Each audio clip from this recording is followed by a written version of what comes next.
Hello and welcome to the AskDrBen podcast. I'm your host, Ben Johnson. Well, hey everyone, I'm back. We're doing a podcast today on exosomes, ectosomes, and growth factors, and really just making sense of it all.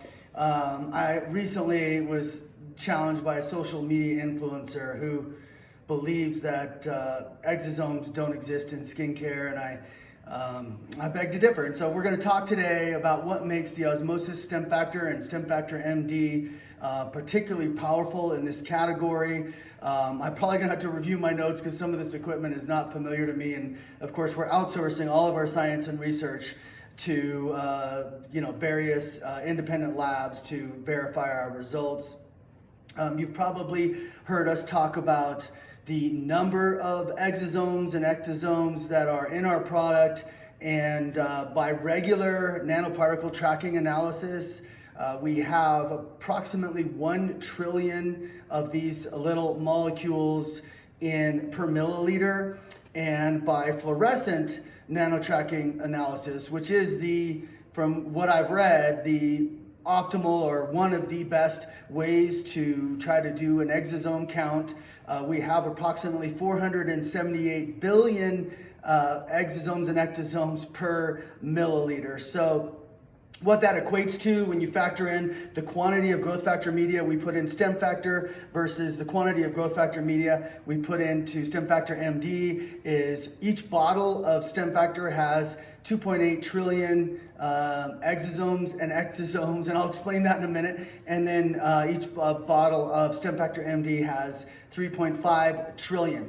Now this is state-of-the-art analysis that we're doing, and what you're going to see throughout all of this is that we use state-of-the-art. We do our best to present the data the best way that it could be measured. And then we do the clinical data to show it's actually efficacious on the skin. It's efficacious in vitro. We did, tested on cancer cells. We tested on fibroblasts, and we tested on, 40 adult women. And so I'll give you some of those results as we go along the way, but I first want to kind of give a broad explanation of this category, because right now exosome marketing is a bit out of control, and I think it's fair to say that there's probably a lot of misinformation on the subject. So let's get right back to ground zero on understanding what an exosome is. There could be a variety of definitions of exosomes. They are a biogenic material that comes from human stem cells, and or in our case, both human stem cells and human fibroblast cells. In our case, we get our stem cells from mesenchymal tissue, which is essentially subcutaneous fat. Other people might get their stem cells from bone marrow, from placenta, from a variety of different sources. Don't believe any of the hype when people tell you that one stem cell source is better than the other. If anything, I would argue that the stem cells that come from closest to the skin are going to be more likely to create growth factors and cytokines that are related to skin regeneration. And we actually proved that that is true here, that we have a really interesting population of growth factors that we measured. And like I said, I'll get to the studies that support everything that we're saying. And it is a bit of a challenge because I can ask AI a question about this, and I disagree somewhat with its answer. So I'll show you my proof of what we have, and you can make your own decision. But I will say in general, what the first problem with the whole stem cell growth media category is that it is full of a lot of marketing claims, but not very many people are doing the deep research to prove to you that in fact we have an efficacious product. And I think that's where Osmosis stands alone. I'll give you a few numbers along the way to help you with where Osmosis stands alone. But suffice it to say that as stem cells are encouraged in this case, and we could even talk about stem cells in the body. Stem cells in the body are constantly releasing exosomes, at a body temperature of about 98 degrees, at a blood pH of about 7.4. And these things matter. I'll explain to you why in a minute. But this is happening all the time throughout your body. And essentially what an exosome is a small molecule, usually between 0 and 150 nanometers. Some references suggest up to 200 nanometers is a good definition for exosomes at this point. They broadened it a little bit in the more recent literature that I saw. And there's an International Society of Extracellular Vesicles, which tries to collate all the scientific study that's being done on it, bring everyone together to kind of have a uniform definition of what an exosome is. And to be fair, I, in the past was not reviewing their definition, and so you hear me now talk about exosomes and ectosomes, and so I'll explain to you the difference. But essentially, the osmosis products contain both of these in those quantities. So when we did the fluorescent NTA study to quantify the number of exosomes and ectosomes in the product, we were counting, we were also measuring their size. So we have the vast majority of our molecules that were counted are between 100 nanometers and 500 nanometers. And so anything above, let's say 200 nanometers to 500 nanometers by definition is an ectosome. Now they still contain, well, I should say, depending on the study you're trying to do, they still contain growth factors and cytokines. However, they're larger in size. These molecules are larger in size, so they could contain a higher volume of them in one vesicle. So what is an exosome? Ultimately, it's just this carrier vesicle. It's lipid soluble. It moves through tissue. It helps carry these really important, sometimes rejuvenating proteins, sometimes cancer-fighting proteins, sometimes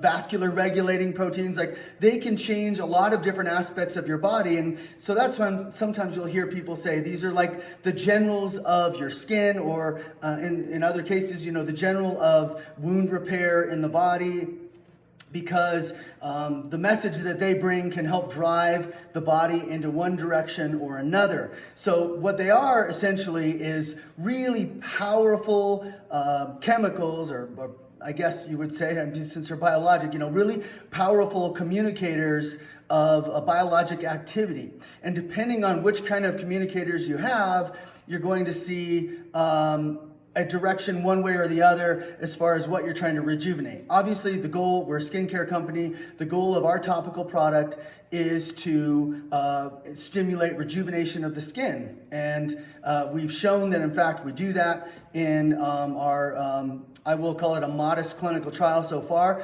But if you actually start doing research on exosomes, what you're going to find is there are tens of thousands of studies that have been done. They all use this same process. This is why I sort of object to the people that say that exosomes just don't exist in a skincare bottle, or you can't make them outside the body, essentially, is what I interpreted from some of the criticism. And it's like, everyone is using the same strategy of putting human stem cells, again, acquired from human tissue, whether it be, like I said, placenta, bone marrow, in my case, mesenchymal cells or subcutaneous fat cells.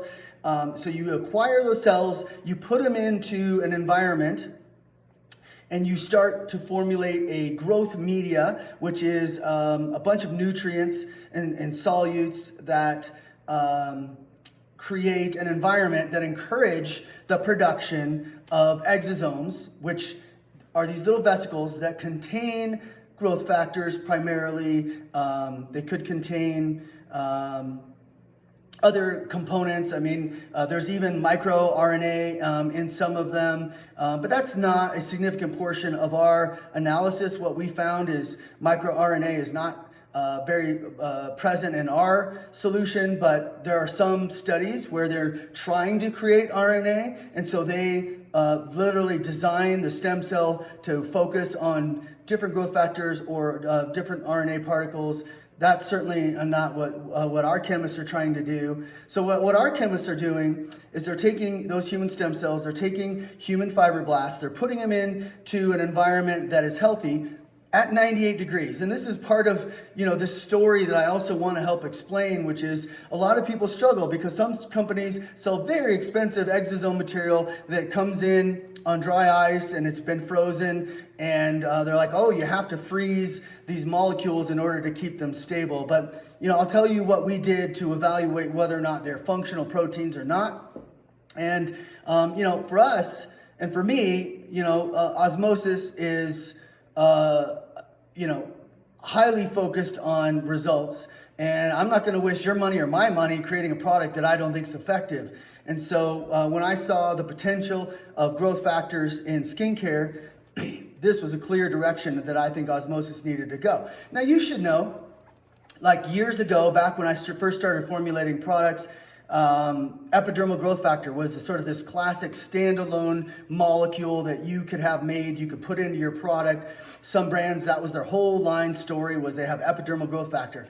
But in the example of epidermal growth factor, when you put that on your skin, the studies showed that cancer cells were stimulated by that. So there was actually the potential to potentiate or to increase the activity of cancer cells and precancer cells in the skin when you just use epidermal growth factor alone. So growth factors are not just some benign molecule that you ignore. In fact, these cells are they're super powerful. And so when you use them on the skin, they're just too big to absorb naturally. So they do fit into our follicles. I want to say Skin Medica did a study about 20 years ago that showed that in fact they can activate biologic activity by putting, in their case, growth factors from, in their case, I believe it was fibroblasts only. They were shown that they could create biologic activity in the skin, which is also what we're saying. And the way that it works is it penetrates into the follicle, and whether it's a standalone growth factor or whether it's an exosome, these exosomes also have on them these little protein matrix extensions, and so they can identify themselves, and that's the amazing power of these little guys, is just simply through the body identifying these growth factors through their protein markers. Activity is generated. And so we know this to be true. I mean, listen, we've been selling this product for many years, and it's an absolute fan favorite. People visibly see changes in their skin. They absolutely love it. It's one of our top sellers, and it's one of them for a reason. So all the way along the way, I wanted to differentiate us from the marketing stories that are out there. And to be honest, when we first launched StemFactor and StemFactor MD, we didn't talk about the exosomes much. We said, there are exosomes in it. We didn't quantify them. We took a picture of them. We did a high electron microscopy picture of the exosomes, showing that they're in there. But that wasn't really the story. And to be fair, I don't think that should really be the story. The story is whether or not you have these growth factors, in this case, protected inside an exosome or an ectosome that can help rejuvenate the skin, right? So right now, the industry is full of people saying they've got this product that they have stabilized.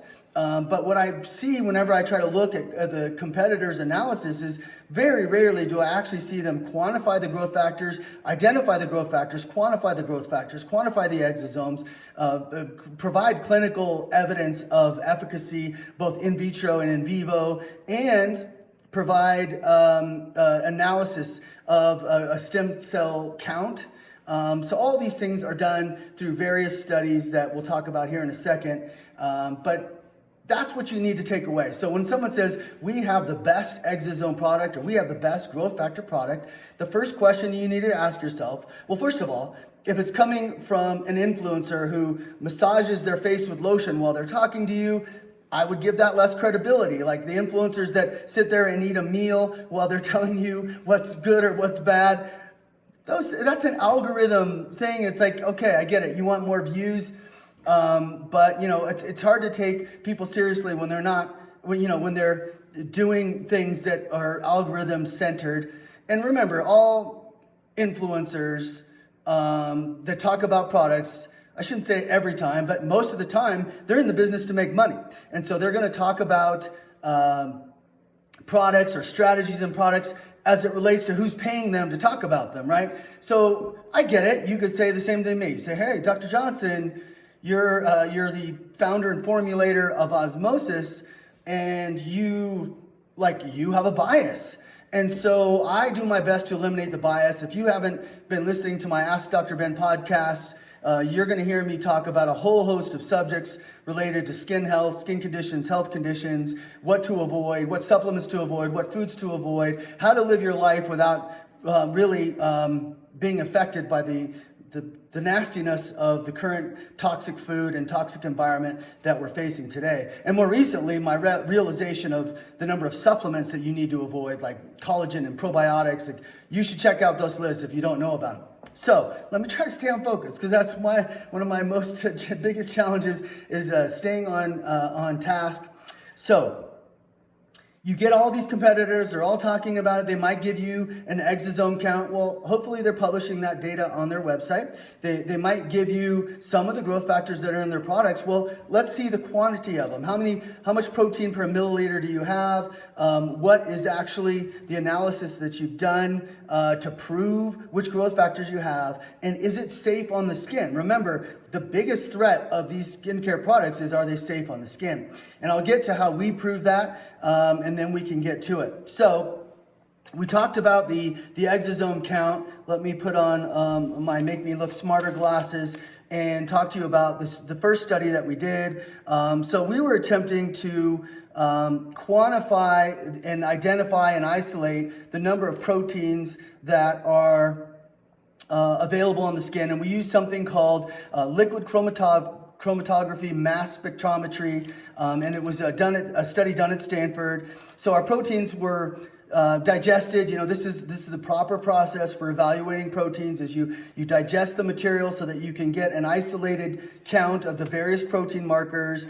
And then we took these smaller sized peptides and applied them to a mass analyzer called the Micromass Quattro Premier Triple Quadrupole, using an Agilent device. I won't even go into the definition of that.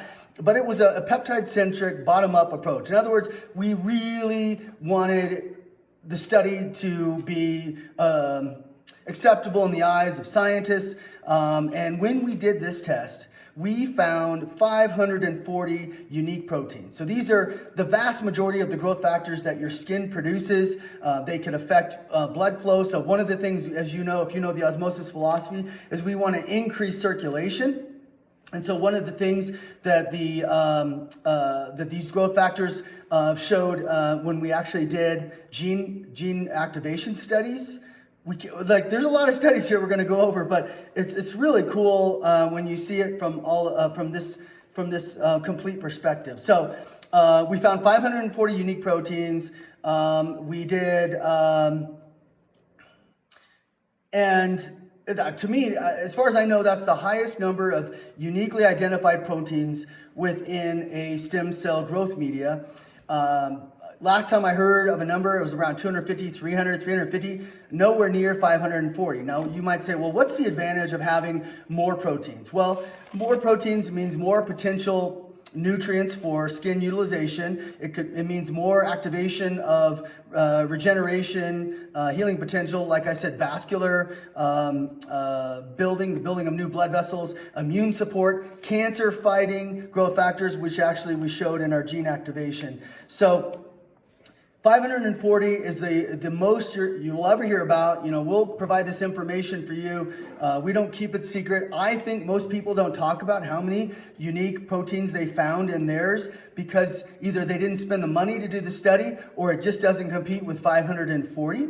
And so you do your own analysis. But I would just say, with every single marketing claim you get from any company, that's the first question you ask is, well, how many exosomes did you find in your study, and did they use a fluorescent NTA to do that, because that's the gold standard? And then number two, did you use liquid chromatography mass spectrometry to analyze your proteins?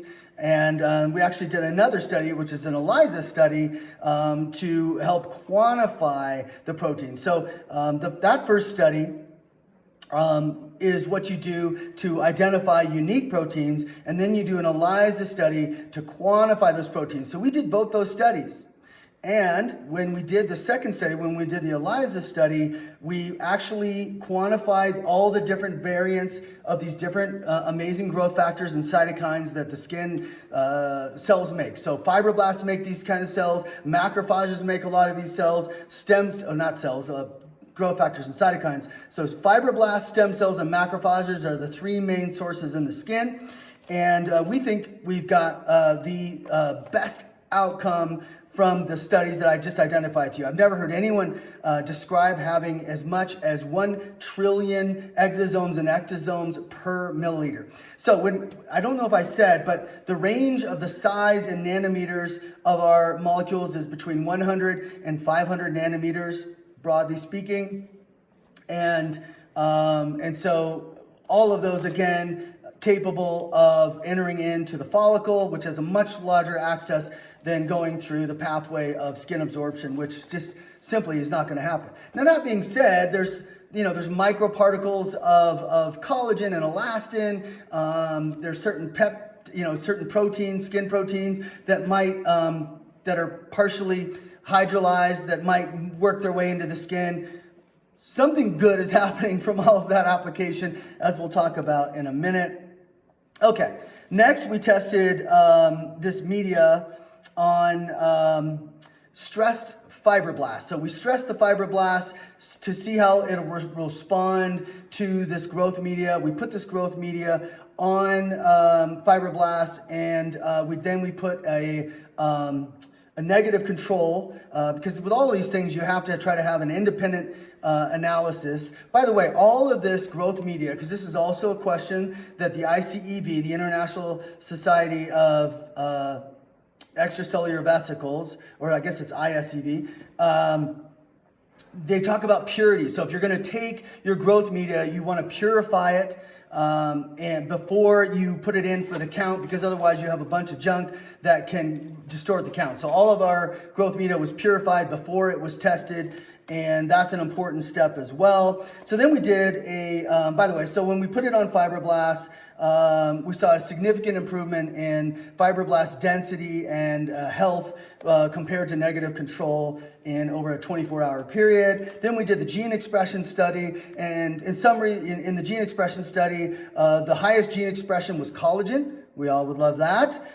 Closely followed by the p53 tumor suppressor gene, and this is considered basically the protector of your DNA. I think there's an actual, the best term for it is the guardian over your DNA is this p53 suppressor, tumor suppressor gene. And so that was the second highest expressed gene from putting growth media into a gene expression study. There were anti-cancer genes.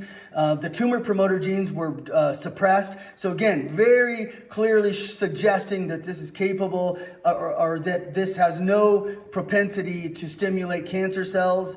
And in fact, we saw that when we actually then tested this growth media on melanoma cells, we showed that it slowed melanoma activity. Now, this is not a treatment for skin cancer by any means, but slowing melanoma activity is what we would hope would happen if we have the p53 tumor suppressor gene present in the gene activation studies. We also put them on fibroblast cells and showed significantly increased fibroblast activity compared to negative control. So one of the questions that comes up with the product is its osmolarity. Osmolarity references something within the blood where the number of solutes around these cells can determine whether or not they are going to lyse or break up, because if you don't have a blood mimicking osmolarity in your growth factor media, then it's not a stable formula. And so this is part of the secret sauce. We targeted, somewhere around 290 milliosmoles per milliliter in our, per liter in our osmolarity target. pH was another interesting one. I told you temperature at 98. This is a really critical factor. It's part of my explanation and reasoning behind why we're able to keep this product stable and active in a bottle that sits on a shelf for many months. And I'll tell you the study we did on that. So osmolarity is important. The other thing is pH, right? Because if you're talking about these exosomes as they exist in your body, they're at a pH of around 7.4, but that's not what you want in if you're making a growth factor media. Really what you're targeting is a pH of somewhere between 6.5 and 7. Why is this important? Because when you lower the pH, and this is again part of the secret sauce of the osmosis stem factor, when you lower the pH, you lower the enzymatic activity of those degradation enzymes, the enzymes that can break down growth factors and break down proteins. And so some people can lower the activity by freezing the product. Other people can, or you can also additionally lower the pH. And so I will just tell you that was our goal, is to keep a pH of around 6.5. And we found this to be highly effective for us. And as a result of that, even at 98 degrees, we didn't see significant degradation of the exosomes or the growth factors and cytokines within them. So, you've heard a number of different ways of our preservation strategy. What else did I want to say on that? Oh, just, one of the things that you'll see in the research is that exosomes, when they're evaluated within biologic materials, so if we're talking about within blood or within fat, they don't have good stability once you remove them from the body. They tend to degrade very quickly. And in fact, if you have a situation where you don't have the stability factors of these exosomes that I've just identified, the average exosome has a lifespan of about 2 to 3 days, right? 2 to 3 days. So I want you to take all that into consideration when you think about all these different studies we're doing, because we're taking the growth media at a 98-degree temperature, and that's how long it's sitting for, 1 to 3 weeks. It's sitting there. Again, we're using nutrients to encourage these stem cells and fibroblast cells to produce as many exosomes and ectosomes as possible. And we really think we've mastered this. The funny story I like to tell is that the chemist that is primarily involved in this process for us talks to these cells like they're his children. And so, if you have a green thumb and work with plants, you know that there's emotional, in fact, they've tracked emotions when they've measured frequencies of plants. And so exosomes, as you can imagine, have probably have their own sentience. I don't know. I know that's going a long way. But all cells, I think, respond to external factors, and I think one of the external factors may in fact be that our chemist talks to these cells like like they're his children. I think that's pretty funny. Okay, so ultimately, beyond the ELISA study, which we did, so there's a few ELISA studies we did. Years ago, we did an ELISA study on the growth media 1 year after production. And in that study, we had similar protein markers and similar quantities to about 90% of the original batch a year later. It held its stability and its components. So when you think about these proteins, even in skincare today, if you put peptides in skincare, a lot of those peptides start to disintegrate in the solution, and they absolutely disintegrate on your skin. You'll hear me teach in other podcasts about how the challenge with working with peptides on the skin is a lot of them are too large for penetration. They're broken apart by the time they start working their way into the skin, or they're broken apart before they even get onto the skin within the bottle. So when we're talking about our stem factor MD, this growth media was measured to show there is a stability that's possible through the process of lowering the pH, having the right osmolarity, and a couple of other secrets that even the chemists won't tell me. I think it's patent pending, and so I can't get all the skinny. But all these tests that we did, the gene expression test, the fibroblast, all the in vitro tests that we did, fibroblast melanoma tests, these are all done at room temperature. These are all done many days from even the gene expression study. All these things were done days, if not weeks, after the production of the formula, and they definitively show that there's biologic activity. So here's what I propose to the biggest skeptics. If in fact there's actually a degradation of proteins over time, which there to some degree there absolutely is, but even if you have a partial component of epidermal growth factor, it still has the capacity to stimulate receptors within the follicle.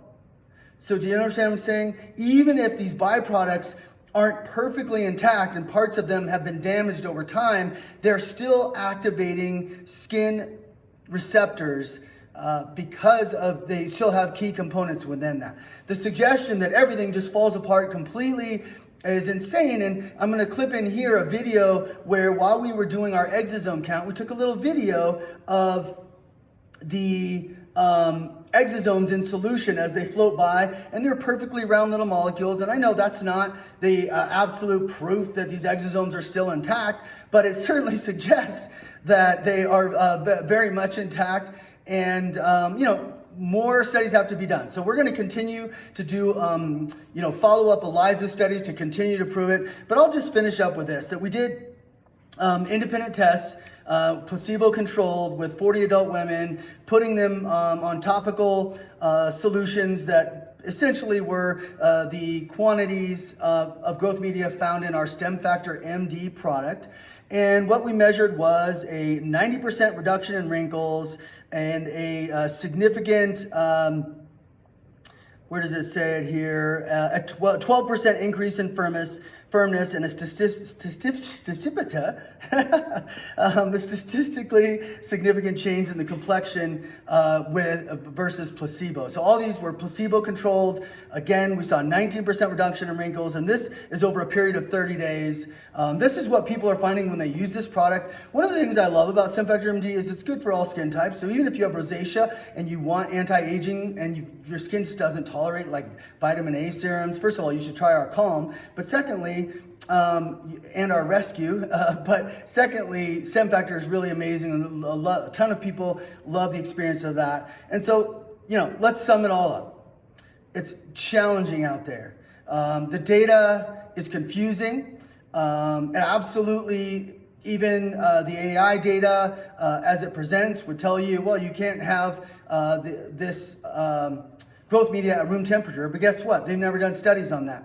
They've done studies where they evaluated it within a biologic sample and at room temperature, and it fell apart. But they haven't done studies on independent growth media based on whatever, all the pH and osmolarity adjustments that we made in the formula to evaluate how long it lives. So we did that. We actually went out and did a 1-year out ELISA and found very little degradation that has occurred from that.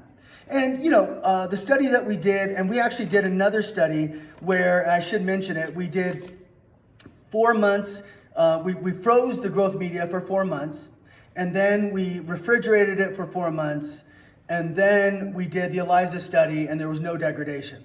And some people might say, aha, you refrigerated it. By the way, this was the chemist's choice to do that. I would have said, leave it at room temperature, because I don't believe there's going to be any variation in enzymatic activity or destruction based on a temperature range between what is the equivalent of 40 degrees and 98 degrees. I don't believe, I think the body proves that. I think the growth media itself thriving and stable for weeks at 98 degrees proves that they do survive this. And that's ultimately the funny thing for me, is if you're going to go out there and claim that there's no possible way this survives, and you have to explain to me why so many tens of millions of dollars, if not hundreds of millions of dollars, have been spent by researchers who are evaluating exosomes as an anti-aging protocol. Right now, you can go to Mexico and get someone else's exosomes stuck into your knee or run through IV, or there's clinics all throughout the United States that are doing exosome infusions because people are benefiting from them. These are exosomes that are made through this very same process. And so I would suggest to you that, in fact, the evidence is clear. Exosomes and ectosomes are formed by this process. It's biogenic. It's coming from human tissue. It's purified. It is analyzed with all the major equipment for metrics in creating this analysis. In our case, and in fact, we are the only ones who've done a cancer study. We are the only ones I know of, I can't say, well, as far as I know, the only ones who have done a clinical independent placebo-controlled study on the skin. We have the highest count of exosomes and ectosomes using fluorescent NTA. We have the highest number of growth factors and cytokines based on the liquid, I always forget, liquid chromatography mass spectrometry evaluation. So I hope that makes sense for you. Don't buy into the marketing hype. Test it out for yourself.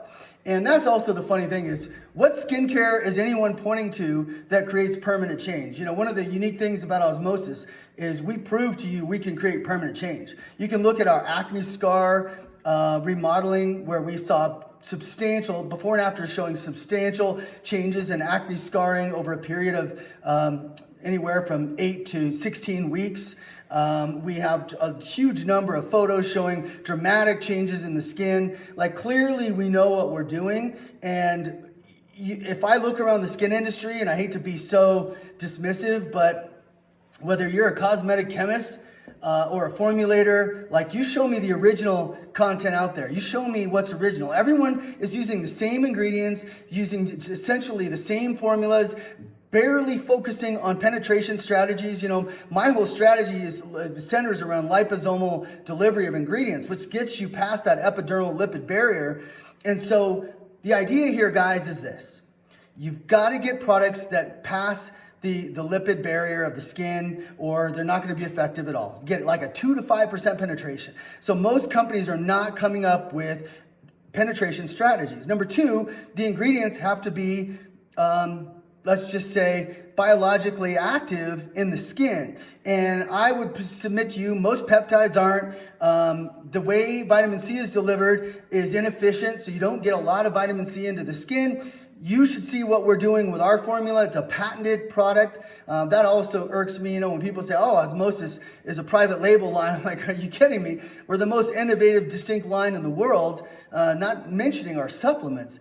But which are award-winning throughout the professional industry. Listen, take a look at our before and afters, take a look at our clinicals, take a look at how different our formulas are than anyone else in the world, and you're going to realize that Osmosis is an investment in permanent change. And that's my commitment to you. And I've always committed that. And the people that are on Osmosis, the clinics that are using Osmosis, are fanatical about the products and the results, because literally you see your skin transform over time.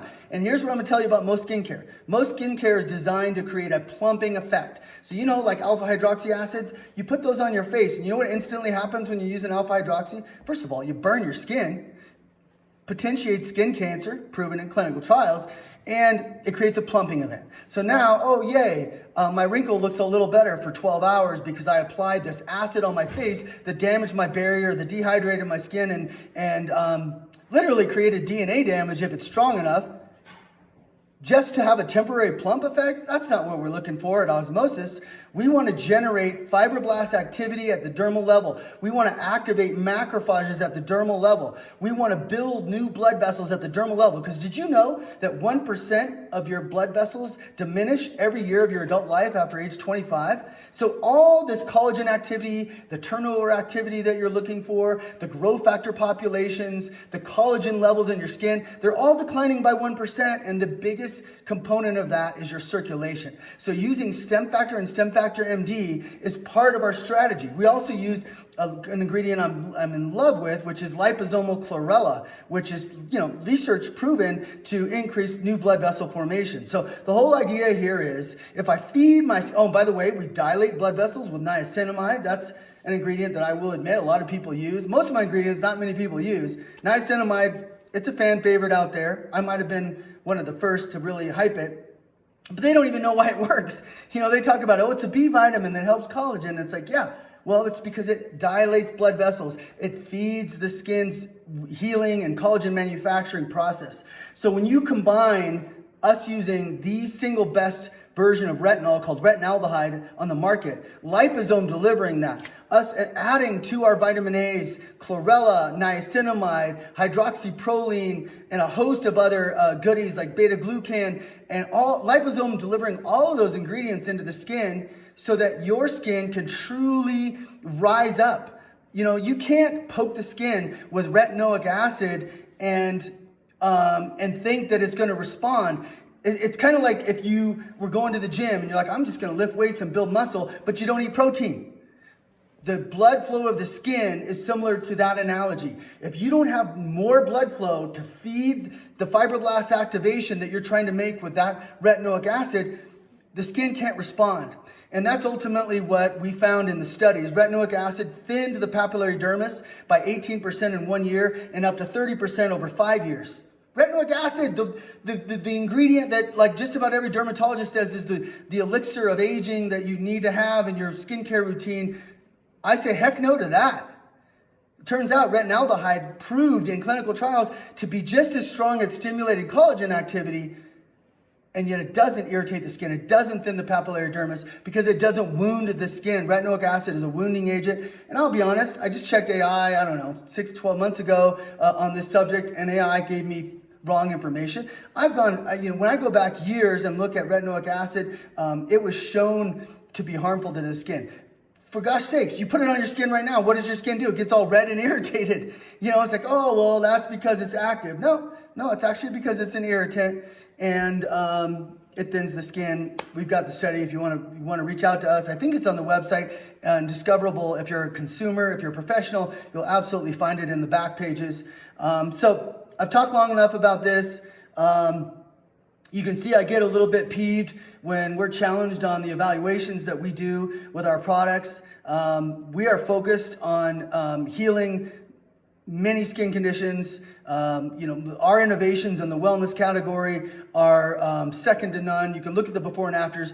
I wish we could post all of the reviews online, but as soon as they mention anything medical or physiological, we're called to pull that information down because it's us making claims through this review. So you're not going to see a ton of these reviews on our website, but if you go into the forums and ask the people that are using this product who are struggling with rosacea, with acne, with rashes on their body, with autoimmune disease, you're going to find out that what we're doing with frequency medicine, what we're doing with a complete divergence from Western medicine, right? I'm Western medicine trained MD. What Osmosis does is a complete diversion from what I learned in medical school, because you can't rely on the research. Most research is done to prove that pharmaceuticals should be written as prescriptions by physicians.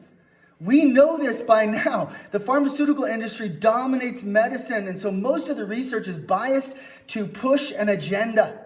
I learned this over time. I didn't know this when I graduated. I was going to be a sports medicine doc. And so what I'm telling you is it's hard to know what to trust. And the way that you find out if something is true or not is through actual use of it. Let me give you a protocol for any skin condition you have right now. We have protocols for it. Our website is about to reflect that in about less than 30 days. I hope to have all these protocols available to you on the website. Right now, you can reach out to me at drben@osmosisbeauty.com. One of the ways I give back is I say, hey, email me with your skin or health condition, and you watch and see what our products are capable of doing. We rarely fail, and I'm committed to fixing your skin. I'm committed to you looking better. One of the ways that people don't even realize, and I know this podcast is going long, but one of the ways that people don't even realize that the reason they're aging so much, and this is critical right now in this GLP-1 dominated world, GLP-1s cause structural fat pad losses in the face and body. You want to know why you're flabby? Part of the reason is 2/3 of your weight loss is muscle. GLP-1s are a poison, guys. I know they want to tell you that they're like the secret sauce to aging, and I don't know. Lately I've seen reports, they might even help certain cancer or diseases. Like, please, GLP-1s are a poison. You want to take them to lose weight, okay, but guess what's going to happen? You're going to lose your structural fat pads in your face, in your arms, in your buttocks, in your thighs, and what's going to happen is you're going to see sagging.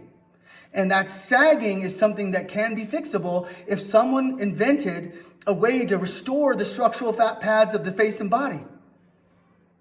patent pending, recovery. Recovery, look at our before and afters. We're going to be accumulating more. Some of them are extremely dramatic.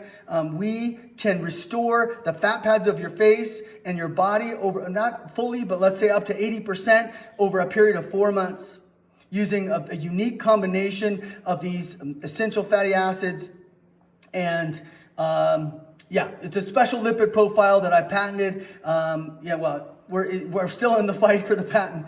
And we have several patents and patents pending because a lot of what I have innovated is just not on the market today. So check it out.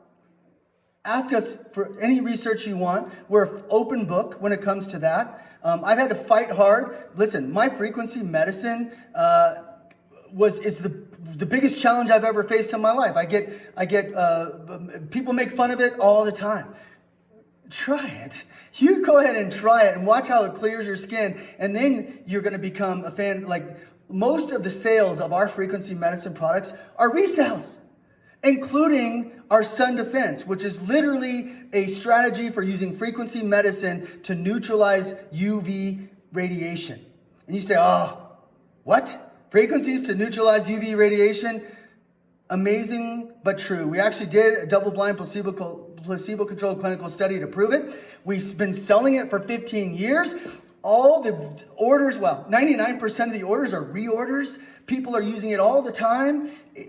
How could a skincare company get away with selling a product that defends the sun if it was BS? Why would I ever sell a product that doesn't work?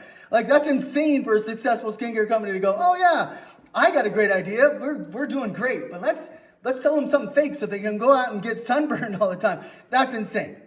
So it does boggle the mind. And you might say, I don't see how the science could work. It's something about coherent domains in water that make it possible. And our frequency medicine elixirs will absolutely clear your autoimmune disease. It will clear infections. It will clear mold exposure. Watch and see what our immune defense is, the product I just was describing. Do the protocols. We have a whole set of protocols. Submit to me through email, drben@osmosisbeauty.com, your problem, and you're going to get the amazing result that just about every single person who has ever written me has gotten.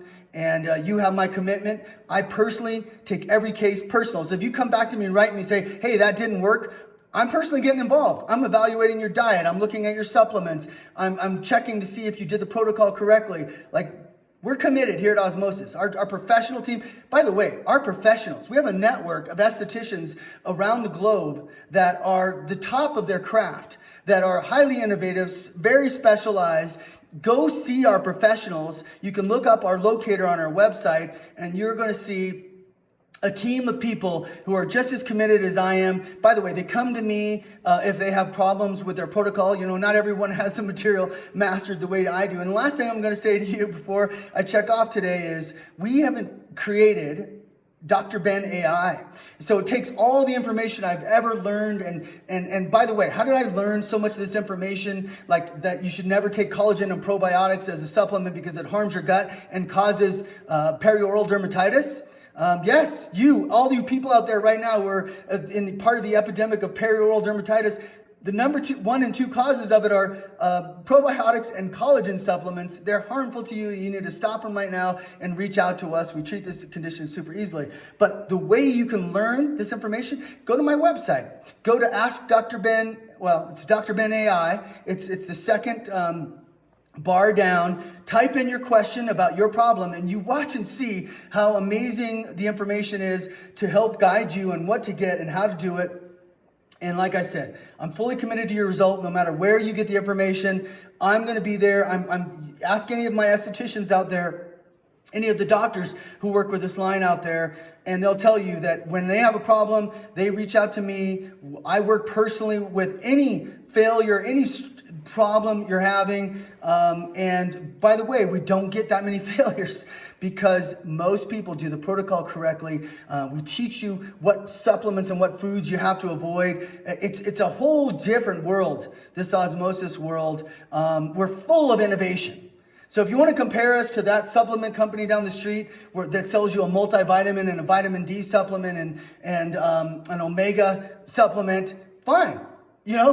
take that stuff and tell me if it changes any part of your skin or your health.